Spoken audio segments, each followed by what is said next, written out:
মুজাহিদরা, প্রিয় যুবক ভাইরা, তোমাদের পায়ে হাত ধরে বলে যায়, হিন্দুত্ববাদী শক্তি যেটা আমাদের মূল শত্রু, এটার বিরুদ্ধে ঐক্যবদ্ধ হও। নিজেরা ভাইয়ে ভাইয়ে গিয়া টঙ্গিতে মারামারি করিও না। পায়ে হাত ধরে বলি, যাদের উম্মার ফিকির নাই, উম্মার প্রতি দায়বদ্ধতা নাই, যেখানে মাতৃভূমি, যেখানে ইসলামের ভূমি চলে যাচ্ছে, যেখানে হিন্দুত্ববাদীরা হুমকি ধমকি দিচ্ছে, যেখানে আমাদের সকলকে ঐক্যবদ্ধ হওয়া দরকার। আর এই বন্ডগুলো রাতের 3টায় গেছে নিজেদের ভাইদেরকে মারতে। আমাকে বলেন কোন দলিলে আপনি এটাকে সঠিক প্রমাণ করবেন? মুসলমানকে হত্যা করা, এটা কোন দলিল দিয়ে আপনি প্রমাণ করতে পারবেন? তাহলে আপনি কিসের তাবলীগ করেন? আপনি কোন তাবলীগ বুঝলেন? আপনি কোন দিন বুঝলেন? উম্মাহ বিপদের মুখে, ভারত হুমকি দেয়, মায়ানমার হুমকি দেয়, আমরা হুমকির মুখে, আর আপনি যান টঙ্গীর মধ্যে আপনার নেতা, আপনার আমির কি বলছে সেটাকে সাব্যস্ত করতে। তার মানে আপনার নেতা যা বলছে, আপনার শায়েখ যা বলছে, আপনার পীর যা বলছে তাই সঠিক, আর সব মিথ্যা। এটা মাইনা নিয়া এখন যারা আমার পীরের আমিরের বিরুদ্ধে, তাদের সবাই মাইরা ফেলতে হবে, এই নিয়ে আপনার জিহাদ। আপনি এই তাবলীগওয়ালাদের কাছে যাবেন, এরা জিহাদের বিরোধিতা করবে, অথচ নিজের ভাইদেরকে মেরে ফেলেন, নিজের ভাইদেরকে মেরে ফেলেন। এখানে আপনার সাহস শক্তি দেখান, অথচ রাসূল বলেছেন, আল্লাহ নিজে বলেছেন, মুহাম্মাদুর রাসূলুল্লাহ ওয়াল্লাযীনা মাআহু আশিদ্দাউ আলাল কুফফার রুহামাউ বাইনাহুম। আমাদের নিজেদের মধ্যে হওয়া দরকার ছিল নরম দিলওয়ালা, শক্ত হওয়া দরকার ছিল কাফেরদের বিরুদ্ধে। যারা রাস্তাঘাটে জার্নি করে প্রতিদিন, তারা জানে এই বাংলাদেশের রাস্তায় কি পরিমাণ জ্যাম হয়। আর যদি এটা বৃহস্পতিবার হয়, এই বাবা রে বাবা, এই জ্যামের জন্য কোনো শেষ নাই। যেখানে সময় লাগার কথা 1 ঘন্টা, এখানে লাগে 3 ঘন্টা। মানে বিশেষ করে বৃহস্পতিবারে ঢাকা শহর সহ সব জায়গায় অফিস আদালত বন্ধ হয়, এত গাড়ি গুড়ি চলে যে আমরা শেষ পর্যন্ত এই জঙ্গলের রাস্তা দিয়ে, গাজীপুর চৌরাস্তা দিয়ে আসতেই পারলাম না। শেষ পর্যন্ত ওই জঙ্গলের রাস্তাটা খুবই রিক্সি। এক জায়গায় এসে দেখি বাইরে ইয়ার গ্লাস ভেঙে ফেলতেছে কয়েকজন যুবক। এটা খুবই রিক্সি, কালিয়া করে জঙ্গলের যে রাস্তাটা খুবই রিক্সি। তবু আমরা এই মাওনা দিয়ে, এই রিক্সি রাস্তা দিয়ে আসতে হয়েছে, যেখানে আমার কথা ছিল 9টার দিকে আসার, বাচ্চা 11টা। তো এই জন্য আমি আন্তরিকভাবে দুঃখ প্রকাশ করতেছি। আসলে রাস্তাঘাটের অবস্থান এমন যে আমাদের কিছু করার থাকে না ভাই। আর আমি আপনাদেরকে বেশি সময় দিতে পারবো না। ইনশাআল্লাহ পরবর্তীতে কখনো সিঙ্গারে যদি আসা হয়, দেখা হয়, ইনশাআল্লাহ দেখা হবে, লম্বা সময় আলোচনা হবে। অল্প কয়েকটা কথা বলবো ইনশাআল্লাহ। আসলে দীর্ঘ সময় কথা বলা আর অল্প সময়েও যে মেসেজটা দেওয়া দরকার, আপনাদেরকে জাতিকে যে সজাগ করা দরকার, উম্মতকে যে জাগরণ তৈরি করা দরকার, সেটা হলো আমাদের মূল কাজ, মূল ফোকাসটাই আমাদের ওখানে। وقل جاء الحق وزهق الباطل إن الباطل كان زهوقا وننزل من القرآن ما هو شفاء ورحمة للمؤمنين। ও প্রিয় কাঞ্চার, প্রিয় সিংগাইরের মানিকগঞ্জের মুসলমান, আপনাদের অন্তরের ভিতরে জাগরণটা খুবই জরুরি। আপনাদের বিশেষ করে সিংগার মানিকগঞ্জ ফাইটটা যায়, সিরিয়া যায়, কইতে কইতে ইমানের যে ঝামেলাটা তৈরি হয়েছে, এটাকে নতুন করে জাগরণটা তৈরি করা খুব জরুরি। ফাইটটা যায়, সিরিয়া যায়, শুনতে শুনতে ইমানে একটা জং ধরছে না? নাউজুবিল্লাহ। যেই জাতির এমন ভণ্ড নেত্রী, যেই জাতির থাকতে পারে, এদের জন্য এর চাইতে বড় লজ্জার কিছু নেই। আপনাদের তো লজ্জা হওয়া উচিত। আসলে হয়েছে তো লজ্জা, হয়েছে তো, শিক্ষা দিছে তো আল্লাহ। আল্লাহ পাক বুঝার তৌফিক দান করুন। আর জোরে বলেন আমিন। ও প্রিয় মুসলিম উম্মাহ, প্রিয় জাতি, ও সিংগার মানিকগঞ্জের মুসলমান, প্রিয় উপস্থিতি, আজকে শুধুমাত্র সিংগারে নয়, আজকে শুধুমাত্র ঢাকায় নয়, গোটা বাংলাদেশে আজকে মুসলমান যুবকদের মধ্যে আলহামদুলিল্লাহ যে জাগরণ আমরা দেখতেছি। আপনি আমাদের প্রোগ্রামগুলোতে তাকায় দেখবেন 80% উপরে যুব সমাজ। এই উম্মার যুব সমাজ জেগে উঠেছে। পৃথিবীর কোন বাতিল, কোন জালেম, কোন তাগত আর মাথা চাড়া দিয়ে ওঠার শক্তি পাবে না ইনশাআল্লাহ। দিকে দিকে আজ মুসলমানদের বিজয় ধ্বনি শোনা যাচ্ছে। তাকিয়ে দেখো আফগানের দিকে, আফগানের মুল্লারা রাশিয়ার সোভিয়েত ইউনিয়নকে হটিয়ে দিয়েছে। তাকিয়ে দেখো সিরিয়ার দিকে, এই সিরিয়ার মুজাহিদরা বাশার আল আসাদ, হাফিজ আল আসাদের 54 বছরের তাগুতি তক্তে তাউত কাঁপায় দিয়েছে। ইরানের এমনকি শিয়াদের মদতপুষ্ট, রাশিয়ার মদতপুষ্ট বাহিনীকে পরাজিত করেছে। আফগানে আমেরিকাকে তালেবানের মুল্লারা পরাজিত করেছে। আলহামদুলিল্লাহ, বাংলার যুব সমাজ 16-17 বছরের হাসিনা ফেসিস্টকেও পতন ঘটায় দেখায় দিছে। দিকে দিকে আজ একে আওয়াজ, এ শতাব্দী মুসলমানদের বিজয়ের শতাব্দী, এ শতাব্দী উম্মার বিজয়ের শতাব্দী, এ শতাব্দী কুফর তাগুত জালিমদের শতাব্দী নয়। 1924 সালে খেলাফতে উসমানীর পতন হয়েছিল। কত সাল? 1924 সালে তুর্কি খেলাফত, উসমানীয় সাম্রাজ্যের উসমানীয় খেলাফতের পতন। আলহামদুলিল্লাহ সুম্মা আলহামদুলিল্লাহ, 1924 থেকে 2024 100 বছর যেতে পারে নাই, আল্লাহ পাক আফগানে মুল্লাদেরকে বিজয়ী করে দেখায় দিয়েছেন মুসলিম উম্মাহ 100 বছরের উপরে মাজলুম থাকতে পারে না। 100 বছরের উপরে মুসলিম উম্মাহ কি থাকতে পারে না? মাজলুম থাকতে পারে না। আল্লাহ পাক 100 বছর শেষ হওয়ার আগেই আফগানে তালেবানদের এক বড় বিজয় দিয়েছেন। এমন বিজয়, যে বিজয়ে পুরো পৃথিবী কেঁপে উঠেছে। যদি মিডিয়াগুলো CNN, Al Jazeera, BBC, Washington Post বা এই দাজ্জালি মিডিয়া যদি আমাদের দখলে থাকতো, পুরো পৃথিবী আফগানের সামনে, পুরো পৃথিবীর কুফফাররা মাথা নত করে বলতো, জি বস, আপনি যা বলবেন তাই, আপনি যা বলবেন তাই।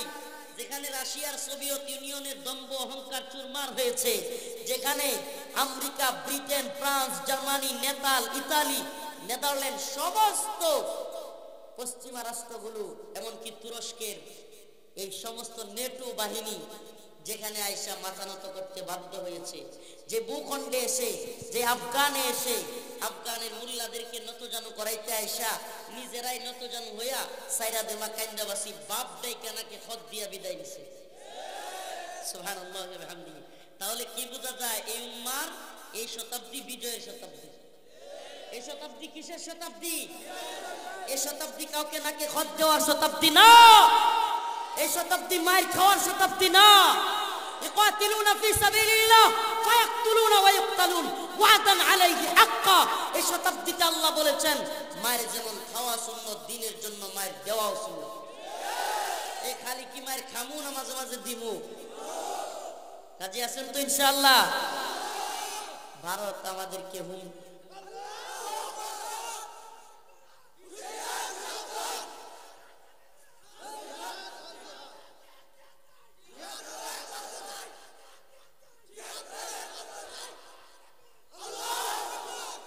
জজবাদারি যুবকদের জজবাগুলোকে আল্লাহ কবুল করুক। আরো জোরে বলেন আমিন। কিছু কিছু লোকেরা বলে যে অতিরিক্ত আবেগ জজবা ভালো না। আমি বলি অতিরিক্ত সুশীলগিরিও ভালো না। উম্মার মধ্যে মুজাহিদরা, আজকে যদি আমি একজন সাহাবীর নাম বলি, হযরতে জুলাইবিব, হযরতে জুলাইবিব রাদিয়াল্লাহু আনহু এক কালো সাহাবী ছিলেন। আরবে পড়ে থাকতেন, মসজিদে নববীর আশপাশে দুলাবালি মাখা শরীর পড়ে থাকতেন। আল্লাহর রাসূল গিয়া বলতেন, জুলাইবিব বিয়েটা কি করবে না? হযরতে জুলাইবিব হাইসা উত্তর দিতেন, ইয়া রাসূলুল্লাহ, আমার মতো জীর্ণ শীর্ণ কাপড়ের মধ্যে ময়লা মাখানো এমন ছেলেকে কে বিয়ে করবে? আমার তো টাকা পয়সা নাই, বাড়ি গাড়ি নাই, আমার বাবা মার বড় সম্পত্তি নাই, আমার চেহারাও কালো, ইয়া রাসূলুল্লাহ, আমাকে কে বিয়ে করবে? দ্বিতীয় দিন আবার রাসূল সাল্লাল্লাহু আলাইহি সাল্লাম বলেন, জুলাইবিব বিয়েটা কি করবে না? তৃতীয় দিন আবারও যখন হযরতে মুহাম্মদ আরবি সাল্লাল্লাহু আলাইহি সাল্লাম বলেন, জুলাইবিব বিয়েটা কি করবে না? এভাবে বারবার বলতে থাকেন। রাসূলুল্লাহ সাল্লাল্লাহু আলাইহি সাল্লামকে হযরতে জুলাইবিব বলেন, ইয়া রাসূলুল্লাহ, আমাকে কে বিয়ে করবে? আমি একটা কালো মানুষ, আমার টাকা নাই, পয়সা নাই, আমার বাবা মার কোনো ব্যাংক ব্যালেন্স নাই, আমার বাবা মা কোনো উচ্চ বংশের কেউ না, আমি দুলামালি মিশ্রিত জামা নিয়ে পরে থাকি, আমাকে কে বিয়ে করবে? রাসূলুল্লাহ সাল্লাল্লাহু আলাইহি সাল্লাম একটা চিরকুট লিখে দিলেন, বললেন, ওই যে বাড়িতে যাও, মদিনার সবচাইতে সম্ভ্রান্ত পরিবার, ওই সম্ভ্রান্ত পরিবারে আমার এই চিরকুটটা গিয়ে তাকে দিবা, তোমার বিয়ের প্রস্তাবটা দিবা। কার ঘরে পাঠাইছে জানেননি? রাসূলুল্লাহ সাল্লাল্লাহু আলাইহি সাল্লাম তৎকালীন আরবের সবচাইতে সুন্দরী রমণী সম্ভ্রান্ত পরিবারের রমণীর সাথে বিয়ের প্রস্তাব পাঠাইলেন হযরতে জুলাইবিবের। কেমন ছিলেন তিনি? কালো। কেমন ছিলেন? শরীরের মধ্যে ধুলাবালি মাখা, ছেঁড়া কাপড়, জামা কাপড়। কেমন ছিলেন? উচ্চ বংশীয় কোনো মর্যাদা নাই। কেমন ছিলেন? টাকা পয়সা নাই, বাড়ি গাড়ি নাই। এমন একটা লোক যে মসজিদে নববীর আশপাশে পড়ে থাকতো ধুলামাটি মিশ্রিত এমন অবস্থায়। তাকে রাসূলুল্লাহ সাল্লাল্লাহু আলাইহি সাল্লাম পাঠাইছেন কার বাড়িতে? যেই বাড়িতে গিয়া দেখলো বিশাল বাড়ি, অভাব নাই তাদের টাকা পয়সা, আরবের সবচাইতে সম্ভ্রান্ত পরিবারের একটা, এমনকি মেয়েটা হলো তৎকালীন আরবের সবচাইতে সুন্দরী রমণী। সুবহানাল্লাহ বলেন না? এইবার ওই সুন্দর রমণীর মা এবং বাবা চিরকুট দেইখা কার সাথে বিয়া? কয় আমার সাথে। কে পাঠাইছে? রাসূলুল্লাহ সাল্লাল্লাহু আলাইহি সাল্লাম। এবার একবার মাথা থেকে লয়ে পা পর্যন্ত দেখতেছে মেয়ের বাবা মা। ওই কি এই ছেলের সাথে আমার মেয়ের বিয়ের জন্য পাঠাইছে? আমি আরবের একজন উচ্চবংশীয় মানুষ, আমার টাকা পয়সার অভাব নাই, আমার মেয়ের জন্য আরবের সম্ভ্রান্ত পরিবারের, আরবের বিরাট বড় বড় নেতাদের ছেলেদের বিয়ের প্রস্তাব আসতেছে, সব ছেলেরা আমার মেয়ের বিয়ে করতে চায়, আর এই ধুলামালি মাখা এই কাপড় সুপরওয়ালা ছেলেকে পাঠাইছে। এই যখন চলতেছে ঘরের বাহিরে হঠাৎ করে আমার মা, আমার বাবা, তোমরা কি বলতেছো? তোমরা শুধু এতটুকু জানো রাসূলুল্লাহ সাল্লাল্লাহু আলাইহি ওয়াসাল্লাম তাকে পাঠাইছে কিনা। যদি সত্য হয় কাকে রাসূল পাঠাইছেন আমি দেখব না, আমি বিয়েতে রাজি। সুবহানাল্লাহ বলেন না? বলতেছে আব্বা আম্মা আমি দেখতে চাই না কাকে পাঠানো হয়েছে, যদি এটা সত্য হয় যে রাসূল পাঠিয়েছেন আমি বিয়েতে রাজি। তার বাবা মা বলে বলিস কি মা, একটু বের হইয়া দেখ কারে পাঠাইছে। আবার মেয়েটা জবাব দেয় আমি দেখতে চাই না, আমি জানতে চাই আমার রাসূল পাঠাইছে কিনা, আমার রাসূল পাঠাইলে আমি বিয়েতে রাজি। সুবহানাল্লাহ বলেন? কোনো খুশ গল্প করতেছি না, কোনো গল্প উপন্যাসের বই থেকে পাওয়া গল্প বলতেছি না। রাসূলুল্লাহ সাল্লাল্লাহু আলাইহি ওয়াসাল্লামের যুগ বিজয়ী এক সাহাবীর ইতিহাস বলতেছি, যার চেহারাটা ছিল কালো, যার শরীরটা ছিল ধুলো মাখা, যার কোনো টাকা পয়সা ছিল না, কিন্তু অন্তরের ভিতরে রাসূলের প্রতি ভালোবাসা এবং দ্বীনের প্রতি জজবা ছিল ভরপুর। বিয়ে সবকিছু আঞ্জাম হয়ে গেল, বিয়ে তৈরি হয়ে গেল, বউ নিয়ে আসলো। এবার একটা যুবক এবং একটা যুবতীর সবচাইতে গুরুত্বপূর্ণ রাত, যেই হযরতে জুলাইবিব রাসূলুল্লাহ সাল্লাল্লাহু আলাইহি সাল্লাম বলতেন জুলাইবিব বিয়েটা কি করবে না? যেই হযরতে জুলাইবিব বলতেন ইয়া রাসূলুল্লাহ আমারে কে বিয়ে করবে? যে জানতোই না জীবনে কোনোদিন বিয়ে করতে পারবো, যে চিন্তাও করতো না জীবনে কোনোদিন তার সাথে একটা বিপরীত লিঙ্গের একটা মেয়ের সাক্ষাৎ হবে, সে পেয়েছে আরবের সবচাইতে সম্ভ্রান্ত সবচাইতে সুন্দরী রমণী। কল্পনা করা যায়? কল্পনা করা যায়? সেই রাতের অপেক্ষায় বাজারে গিয়েছে, সে কেনাকাটা করেছে, ঘরের মধ্যে ঢুকবে এমন অবস্থায় ডাক এসেছে, হাইয়া আলাল জিহাদ,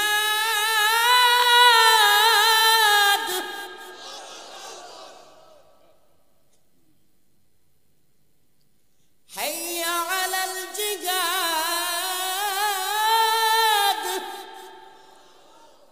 হযরত জুলাইবিবের কানের মধ্যে আওয়াজ আসছে হাইয়া আলাল জিহাদ, এসো জিহাদের ময়দানে। আল্লাহর রাসূলের পক্ষ থেকে ডাক আসছে। যেই সুন্দরী মহিলা ঘরে বসে আছে, অপেক্ষায় আছে, যেই স্ত্রীকে পাওয়ারই কথা না, যার বিয়ে করবারই কোনো হিম্মত নাই, মোহর দেওয়ার মতো শক্তি নাই, সেই যুবক পেয়েছে আরবের সবচাইতে সম্ভ্রান্ত পরিবারের মেয়েকে।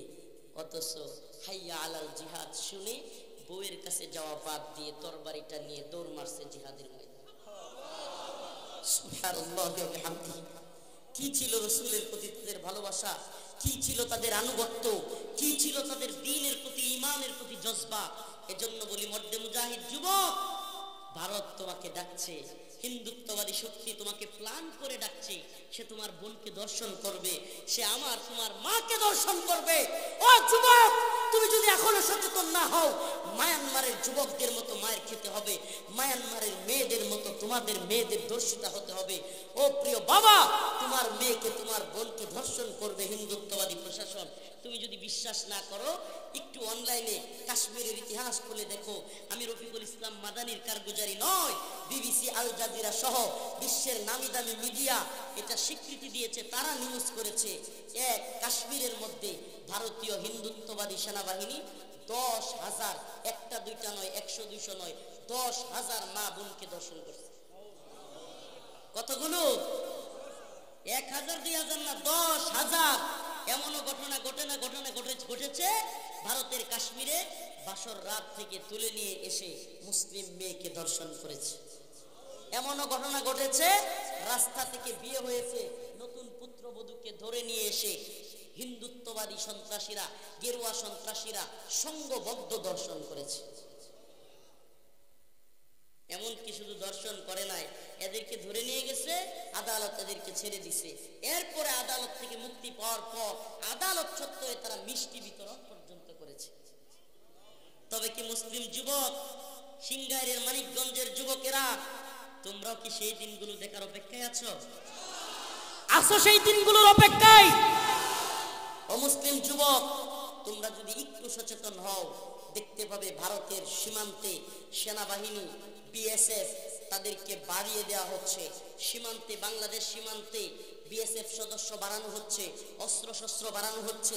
এমনকি এই ভারতীয় হিন্দুত্ববাদী শক্তি ভারতের দিক থেকে তো সেনাবাহিনী বাড়াচ্ছে, বিএসএফ বাড়াচ্ছে।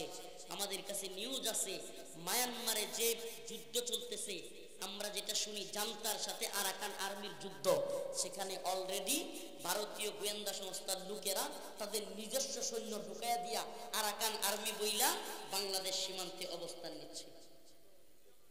কল্পনা করা যায়? ও মুসলিম উম্মার যুবকেরা, হযরত জুলাইবিব শুধুমাত্র লোক দেখানোর জন্য তরবারি নিয়া বাসর ঘরে বউকে রেখা দৌড় দেয় নাই। নিজের স্ত্রীকে, যে স্ত্রীকে পাওয়ার কথা ছিল না, এমন স্ত্রীর সাথে সাক্ষাৎ বাদ দিয়ে তরবারি নিয়ে দৌড়ায় আসে নাই।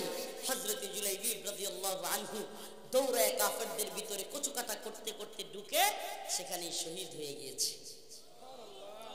কোন যুবক? কালো যুবক হযরত জুলাইবিব। আমার কাছে কেউ যদি সন্তানের নাম রাখতে বলে আসে, হুজুর একটু আমার ছেলেটার নাম রেখে দেন, আমি বলি হযরত জুলাইবিবের নামে, তার নাম জুলাইবিব রেখে দেন। আমাদের জুলাইবিব দরকার। উম্মার মধ্যে মুজাহিদরা বড় শায়েখ দরকার নাই, বড় পীর দরকার নাই, বড় সুশীলগিরির দরকার নাই। আমাদের এই উম্মতের আরো কিছু যুবক জুলাইবিব দরকার। হিন্দুস্তানকে কাঁপিয়ে দেওয়ার জন্য মুহাম্মদ বিন কাসিম দরকার। আমি আমার সন্তানের নাম রেখেছি মুহাম্মদ বিন রফিক। মুহাম্মদ বিন কাসিম রাখি নাই, কারণ বিন কাসিম রাখলে বাপের নাম তো কাসিম লাগবে, না হলে কাসিমই রাখতাম। আল্লাহ যেন আমার ছেলে 2.5 মাস বয়স হিন্দুস্তান বিজয়ী মুহাম্মদ বিন কাসিমের সাথে কবুল করে, বলে না আমিন। আমাদের সন্তানেরা যেন, আমাদের যুবকেরা যেন এক একজন মুহাম্মদ বিন কাসিমের ভূমিকায় অবতীর্ণ হতে পারে। এদের অন্তরে অলরেডি জ্বালা যন্ত্রণা শুরু হয়ে গিয়েছে, জ্বালা যন্ত্রণা শুরু হয়ে গিয়েছে। গতকালকে রাত্রে একটা নিউজ দেখলাম, ময়ূক রঞ্জন, ওই যে হকার সাংবাদিক দৌড়ায় যেখানে, এই বন্ড যত বন্ডামি করুক, একটা রিপোর্ট খুব সুন্দর করছে। তার চ্যানেলে দেখলাম, তার টিভি চ্যানেলে দেখলাম, গাজওয়াতুল হিন্দ নিয়ে একটা নিউজ করছে। সুবহানাল্লাহ কন্যা। গাজওয়াতুল হিন্দের ভয় ওদের মধ্যে ঢুকছে। কি কন? গাজওয়াতুল হিন্দের ভয়েই দেখবেন এরা। আপনারা শুনেন নাই মুহাম্মদ বিন কাসিম উনি যখন ঢুকলেন, মারা লাগে নাই, ভয়ে কতগুলো পালাইছিল। সুবহানাল্লাহ কন্যা। তাইলে এরা বোঝা যায় মারার আগে ভয়ে, ঠিক কি ঠিক না? বিশ্বাস হয়নি? একটু উদাহরণ দিব। চট্টগ্রামে আমার ভাই সাইফুল ইসলাম আলিফ শহীদ হয়েছে, মনে আছে আপনাদের নাকি ভুলে গেছেন? সাইফুল ইসলাম আলিফ ভাইয়ের শাহাদাতের আগে চিন্ময় দাস নামের এক ভণ্ড ইসকন নেতাকে বাংলাদেশ সরকার উস্কানিমূলক বাংলাদেশ বিরোধী বক্তব্যের কারণে গ্রেফতার করেছে। জানেন আপনারা? এই চিন্ময় দাসকে গ্রেফতার করার পরে ইসকনের হাজার হাজার সদস্যরা চিন্ময়ের যেই গাড়ি আছে, প্রিজন ভ্যান বলে এটাকে, পুলিশের যেটা দিয়ে নিয়ে যায় ওটাকে তারা দখল করছে, হাজার হাজার ইসকনের সদস্যরা আটকায় দিছে। ঘন্টার পর ঘন্টা পুলিশের উপর তারা আক্রমণ করে, সেনাবাহিনীর উপর আক্রমণ করে, এমনকি শেষমেশ আদালত চত্বরে আমাদের এক ভাই উকিলকে তারা দিনে দুপুরে কুপিয়ে হত্যা পর্যন্ত করেছে। করছে কি করে নাই? এবার আসেন, আল্লাহ পাক সাইফুল ইসলাম আলিফ ভাইয়ের শাহাদাতের মাধ্যমে আমাদেরকে কি দিছে। আমি ওই দিনই পোস্ট করছিলাম ফেসবুকে যে আমার ভাই আলিফ, নামটা কি? আরবি হরফ 29টা, তার মধ্যে প্রথম অক্ষর কি? আলিফ। আলিফ দিয়ে শুরু, গজওয়াতুল হিন্দের শুরু আলিফ, আলিফ দিয়ে শুরু হয়েছে। ইনশাআল্লাহ আমরা আরো আলিফটা প্রস্তুত আছি শাহাদাতের জন্য ইনশাআল্লাহ। কিন্তু আলিফ ভাইয়ের শাহাদাত বৃথা যাবে না। আমি ফেসবুক পোস্ট করেছিলাম, বৃথা যায় নাই। মুসলিম উম্মাহ গর্জে উঠেছে, চট্টগ্রামের মর্দে মুজাহিদরা গর্জে উঠেছে, মর্দে মুজাহিদরা চট্টগ্রামের সব জায়গায় ছড়ায় পড়েছে। হিন্দুত্ববাদীরা এমন বেলুন ফুটুস হয়েছে, রাত্রেবেলায় সেনাবাহিনী গিয়া গোপালগঞ্জেতে সূর্য উঠেছে। বুঝছেন তো? বুঝছেন তো? লাল করে দিছে। এইবার পরের দিন থেকে কিশোরগঞ্জ চিন্ময় প্রভুর, চিন্ময় দাসের কোন উকিল পাওয়া যাচ্ছে না। বুঝছেন নি? এদের বেলুনটা, এদের হাত দাঁত কামান বিমানের এগুলো যে সব হলো বেলুনের মতো। আপনি আমি যদি সাহস করে খালি একটা সুই নিয়ে খুঁচা দিতে পারি তাইলেই শেষ। ঠিকই ঠিক না? বলেন না সুপার পাওয়ার আমেরিকা, জীবন ভরা শুনেন না আপনারা? হাইরে কি শক্তি! আমেরিকা যারে ধরে ধ্বংস করে দেয়, রাশিয়া যারে ধরে ধ্বংস করে দেয়, আফগানে এসব বাপ দেয় কেনাকে খত দিয়া সাইরা দেমা কাইন্দাবাসি করে বিদায় নিছে। তার মানে কি বোঝা যায়? এদের হাত ডাক কামান বিমান এই মিডিয়ার মাধ্যমে এটা একটা মায়াজাল। কি জাল? এরা একটা মায়াজাল তৈরি করছে যাতে মুসলমানরা ভয় পায়। এরা এমন বিদুয়ার কাপুরুষ, আফগানে যারা সরাসরি জিহাদ করেছে তাদের সাথে কথা বলার সুযোগ আমার কারাগারে হয়েছে। ওনারা বলেছেন এরা এত ভীতু যে জীবন ও বিমান থেকে নাইমে আইসা যুদ্ধ করতে সাহস করে। খালি উপর থেকে কি করে বোমা ফেলায়, খালি উপর থেকে কি করে নিচে আইসা দাঁড়াবে এই সাহস নাই। আর আফগান মুজাহিদদের সাহস, আফগানে জিহাদ করা এক মুজাহিদ আমাদের দেশের আব্দুল কুদ্দুস ফারুকি দামাত বারকাতুহুম হুজুর নিজে বলেছেন আফগান মুজাহিদদের সাহস এমন যে উপরে আমেরিকান এফজেড বিমান, M16 বিমান, যুদ্ধ বিমান বোমা নিয়ে ঘুরতেছে, আর নিচে মুজাহিদরা শরীর চর্চা করে, ফুটবল খেলে। সুবহানাল্লাহ কন্যা কি খেলে? আব্দুল কুদ্দুস ফারুকি কয় আমি একবার উপর দিকে তাকায় রইলাম, হায় হায় কিশোর বোনাস, বোমা একটা বললেই তো শেষ। বোমা উপরে, আর নিচে দিয়া এক মর্দে মুজাহিদ ডাক দিয়া কয় ও মিয়া উপর দিকে তাকাও কা, বলটা এদিকে দাও। সুবহানাল্লাহ কন্যা। ইমানদারদের কলিজা কি দেখেন! এরা তো বিশ্বাস করেছে ইদা জা আজালুহুম লা ইস্তাখিরুনা সাআ ওয়া লা ইস্তাকদিমুন। আল্লাহ বলেন মৃত্যু যেদিন আছে, আজল যেদিন আছে সেদিন হবে, এক বিন্দু এদিক সেদিক হওয়ার কোনো সম্ভাবনা নেই। মৃত্যু কার হাতে? এই বিশ্বাস যাদের আছে, একই কামান বিমানের ভয় আছে? বিশ্বাস এটা বিরাট একটা জিনিস। যার বিশ্বাসের নিচে গেলেই মুজাহিদরা মাইরা লেবো, এরা বিমান থেকে নামবো। এই কথা কন না, বিমান থেকে নামবে। আর যার বিশ্বাস আল্লাহ ছাড়া কেউ মারতে পারে না, শহীদ হয়ে গিয়েছেন। আল্লাহ রাসূল সাল্লাল্লাহু আলাইহি ওয়াসাল্লাম ময়দানের ভিতরে ঢুকলেন, আর এদিক সেদিক তাকালেন, দৌড়াদৌড়ি ছুটাছুটি করতেছেন। সাহাবায়ে কেরাম বলেন ইয়া রাসূলুল্লাহ আপনার কি হয়েছে? আল্লাহ রাসূল বলেন আমার ভাইকে খুঁজতেছি। আমার ভাই কোথায়? সুবহানাল্লাহ, আমার ভাই কোথায়? সবাই বললেন ইয়া রাসূলুল্লাহ আমরা তো এখানে, আমরাই তো আপনার ভাই, আমরা আপনার সাহাবী। হযরতে মুহাম্মদ আরবি সাল্লাল্লাহু আলাইহি সাল্লাম বললেন আমি আমার ভাই জুলাইবিবকে খুঁজতেছি। সুবহানাল্লাহ বলেন না, আমি আমার ভাই জুলাইবিবকে খুঁজতেছি। রাসূলুল্লাহ সাল্লাল্লাহু আলাইহি সাল্লাম কান্না জড়িত কণ্ঠে, সাহাবায়ে কেরাম বলেন আমরা কোনোদিন রাসূলুল্লাহ সাল্লাল্লাহু আলাইহি সাল্লামকে এইভাবে ছোটাছুটি করতে দেখি নাই। রাসূলুল্লাহ সাল্লাল্লাহু আলাইহি সাল্লাম এদিক সেদিক যাচ্ছেন আর কান্না বিজড়িত কণ্ঠে বলতেছেন আমার ভাই কোথায়? আমি আমার ভাইকে খুঁজতেছি। হযরত জুলাইবিব কালো সাহাবী, দুলামাক্ত সাহাবী, অথচ রাসূলের কি পরিমাণ ভালোবাসার পাত্র ছিলেন। গিয়ে দেখেন শহীদদের মিছিলের মধ্যে হযরত জুলাইবিবের শাহাদাতের লাশ পড়ে আছে। আমাদের কিছু সিঙ্গারের মানিকগঞ্জের মুসলমান, আমাদের কিছু হযরত জুলাইবিবের মতো মর্জে মুজাহিদ দরকার। রাজি আছো তো ইনশাআল্লাহ? রাজি আছো তো ইনশাআল্লাহ? আমরা কি ভারতকে ভয় পাই? কামান বিমানকে ভয় পাই? ওদের ড্রোনকে ভয় পাই? আমরা আল্লাহকে ভয় পাই। কাকে ভয় পাই? আমরা ভারতের গোলামি করি? আমরা ইসরায়েলের গোলামি করি? আমরা একমাত্র কার গোলামি করি? রাসূল বলেছেন ইসাবাতান মিন উম্মতি আহরাজাহুম আল্লাহু মিনান নার, ইসাবাতু তাগজুল হিন্দা ওয়া ইসাবাতু মা ঈসা ইবনে মারইয়াম। রাসূল বলেছেন আমার উম্মতের দুইটা দল গজওয়াতুল হিন্দে শরীক হবে একটা দল, আর একটা দল ঈসা আলাইহিস সালামের সাথে শরীক হবে। এই দুইটা দলকে আল্লাহ পাক জাহান্নামের আগুন থেকে মুক্তি ঘোষণা করেছেন। সুবহানাল্লাহ বলেন না? মুহাম্মদ আরবি সাল্লাল্লাহু আলাইহি ওয়াসাল্লামের এই দুটুটের মাঝখান দিয়া জীবনে কোনোদিন মিথ্যা বলেন নাই। বলছেন? আরে এটা শুধু আমার আপনার কথা নয়, কাফেররা পর্যন্ত রাসূলকে জাদুকর বলতো, পাগল বলতো, কিন্তু জীবনে কোনোদিন রাসূলকে মিথ্যাবাদী বলেনি।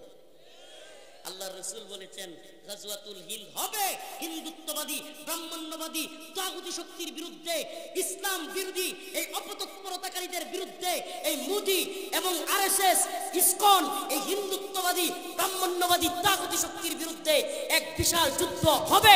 এটা রাসূলের ঘোষণা, এটা হবেই, এটা কেউ আটকাইতে পারবে না। আর রাসূল বলেছেন সেই যুদ্ধে মুসলমানরা বিজয়ী হবে। ভারতের দিল্লির সেই মসনদে কালেমার পতাকা পথ করে উঠবে, ইনশাআল্লাহ কালেমার পতাকা উঠবে, মুসলমানরা বিজয় চিনে আনবে এবং হিন্দুত্ববাদী নেতাদেরকে দইরা দইরা কল্লায় ফিলিস্তিনের দিকে নিয়ে যাবে ইনশাআল্লাহ।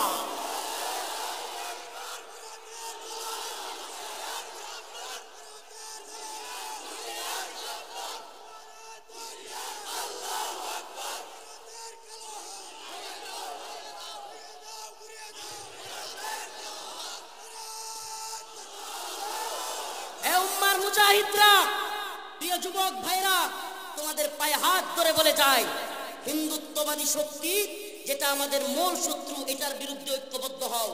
নিজেরা বায়ে বায়ে গিয়া টঙ্গিতে মারামারি করিও না। পায়ে হাত ধরে বলি যাদের উম্মার ফিকির নাই, উম্মার প্রতি দায়বদ্ধতা নাই, যেখানে মাতৃভূমি, যেখানে ইসলামের ভূমি চলে যাচ্ছে, যেখানে হিন্দুত্ববাদীরা হুমকি ধমকি দিচ্ছে, যেখানে আমাদের সকলকে ঐক্যবদ্ধ হওয়া দরকার।